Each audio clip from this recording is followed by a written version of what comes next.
Chris Sims, former quarterback, Pro Football Talk Live co-host, joins us on the program.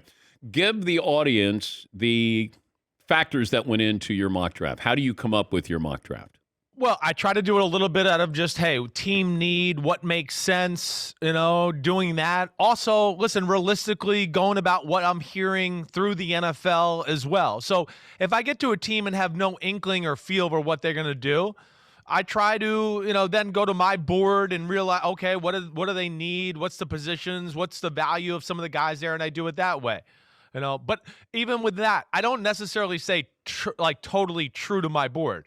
Like for my money, Christian Watson from North Dakota State, he's the number 2 receiver in the draft for me. There's no talking me off that ledge. But I know I'm kind of in the minority in the NFL that way. So at that time, I also realized that he probably won't be the second guy off the board. So I use a little common sense with what I know and hear around the NFL too. So it's a little combination of things, Dan, altogether. Okay, so is this your predictions?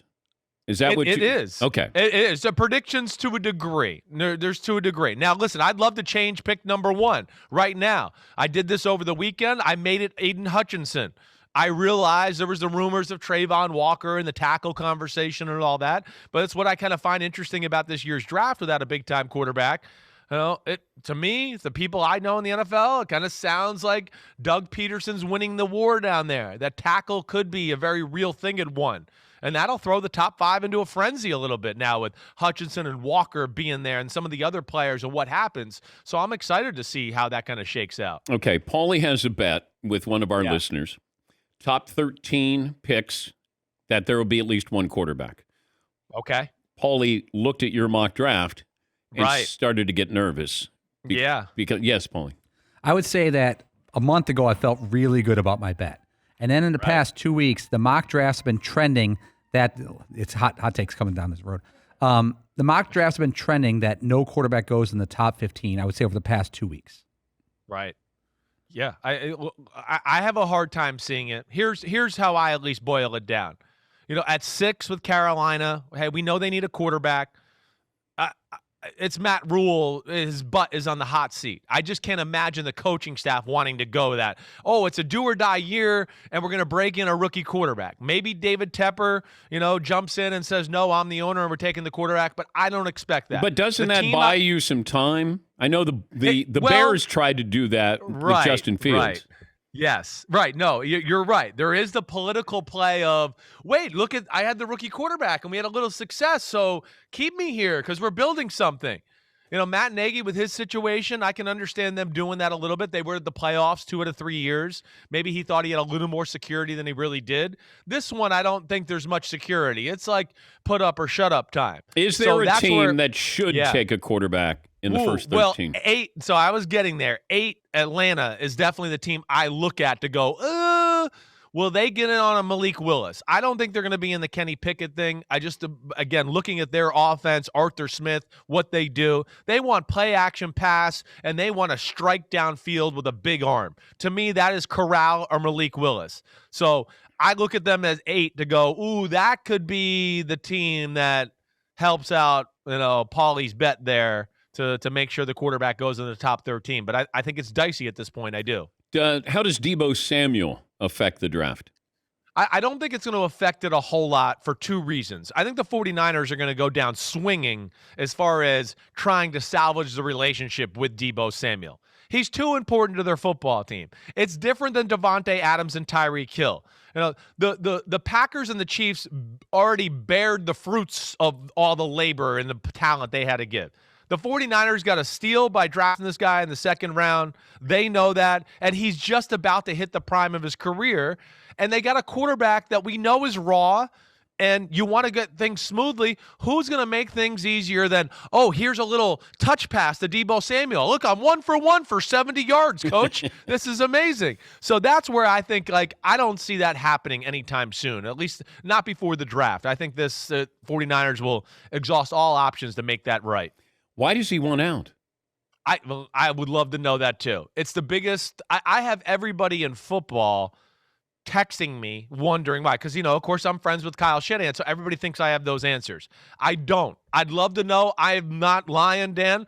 I'm calling. I've been calling and texting everybody on earth trying to find out. Well, why don't you call or text Kyle Shanahan? Because he ain't going to tell me. He doesn't want to tell me. He doesn't. It's not going to happen, and I'm not going to put him in that situation. I know. I just know. And I know enough I text other people out there in San Francisco to where I know it's delicate. That's the word that was thrown out to me a few times. I have heard the living in California thing. There is some reality to that. I also have heard from somebody connected to Debo Samuel's side that it did bother them that Nick Bosa's contract was kind of at the forefront of the 49ers organization over his. It's the only two things that I have had any talk or chatter about. So I'm kind of in the dark like the rest of all of us, and just I'm dying to know too, Dan. Tyreek Hill, though, kind of changed the whole world of the receiving world. Like I thought T.J. Watt would be the first non-quarterback to get $30 million a year. And Tyreek Hill kind of knocked on the door with that.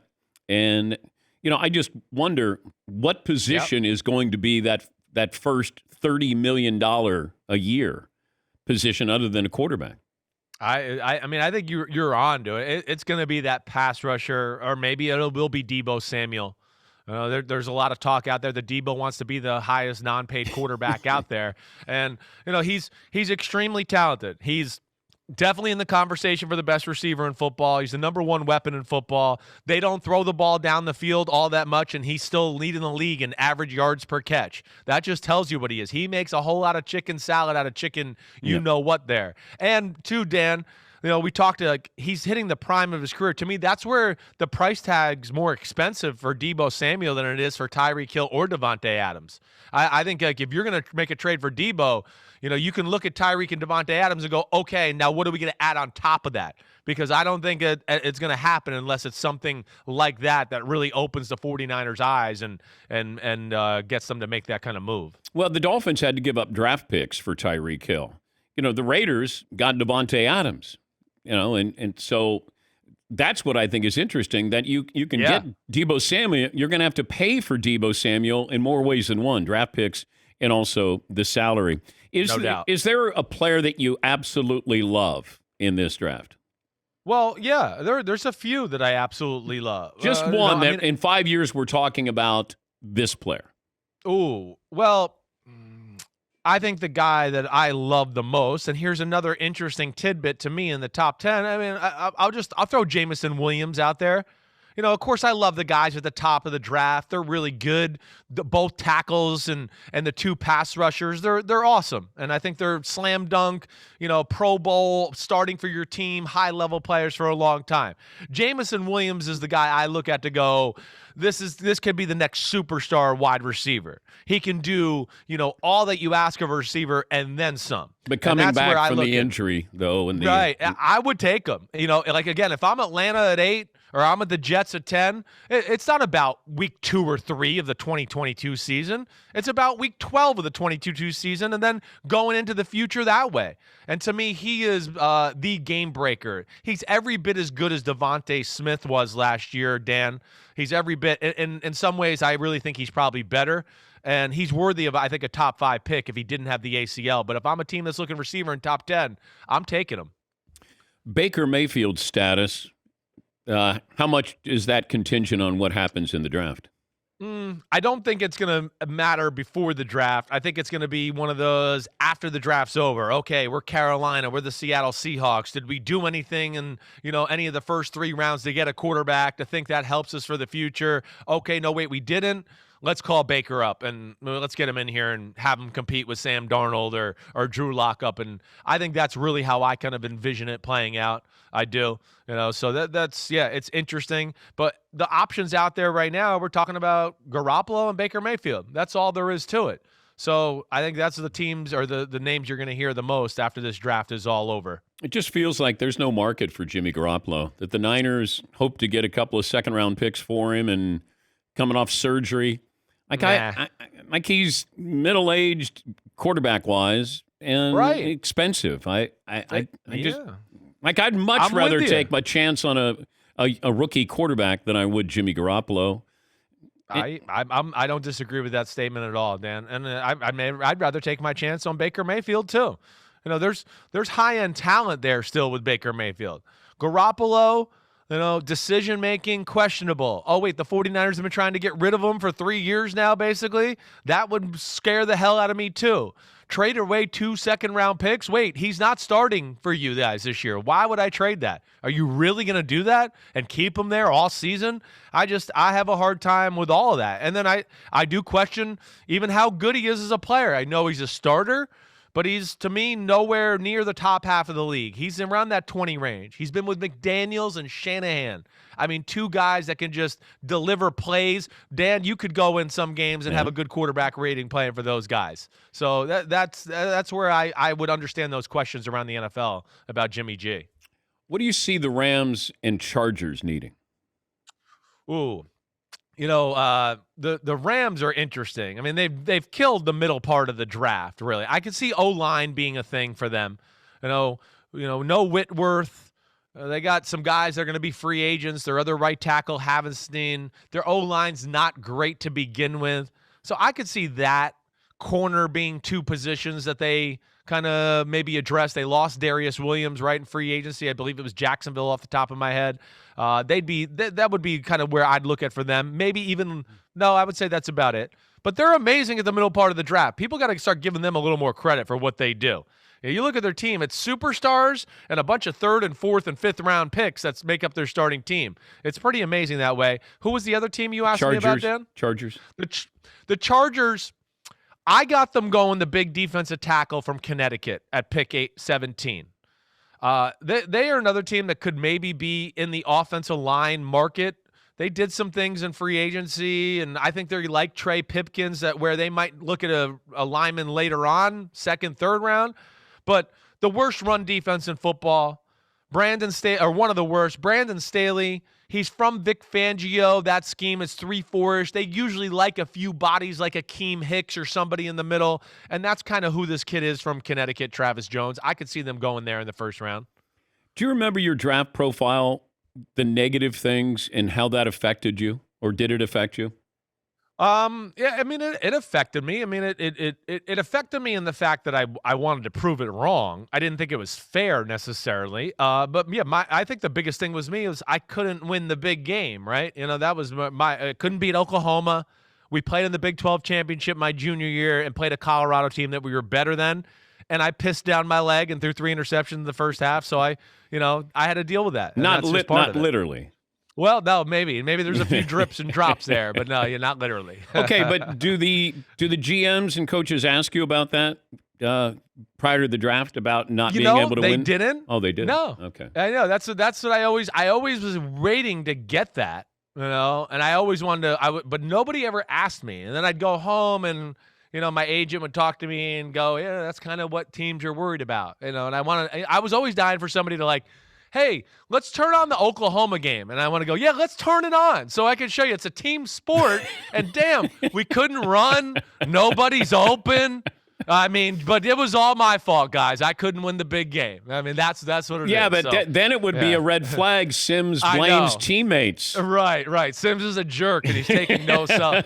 Yeah, so I'd have to find the right sweet spot there to blame myself and show a little reality, too. Well, we love your mock draft. I take great solace in reading that and getting a better understanding there. So. Thanks, man. The other 2, I just want to jump on here, too. I love both Georgia D tackles, and I got them going at 9 and 10. To me, they're like Devontae Wyatt's every bit as good as Quinnen Williams was coming out in the draft at the number 3 pick a few years ago. But the 2 guys that can throw a curve into all of this, Dan, I wouldn't touch them in the top 10, is Kayvon Thibodeau or Derek Stingley Jr. That, to me, is going to be the other one there, where I feel like, there's a group of teams in football that think they're awesome, and then I think there's a group of teams in football that go, I wouldn't touch them with a 10-foot pole. And I'll be interested to see how that shakes out in the 1st round, too. Thibodeau reminds me of, when Deion Jordan came out. We're like, oh, my God, this guy's unbelievable. And then you realize he wasn't unbelievable.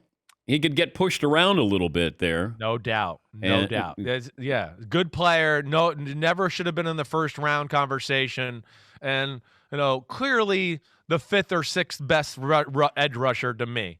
I look at him as a guy that really realistically, I think he should go in the end of the first round. But I think because of some of the hype and some teams probably do, eye and the beauty of the beholder, he'll probably go before that. Thank you, bud. Always great to talk to you. We appreciate you joining us. Thanks, Dan. Say hi to the guys. See you, man. Chris Sims, Pro Football Talk Live co-host and former NFL quarterback.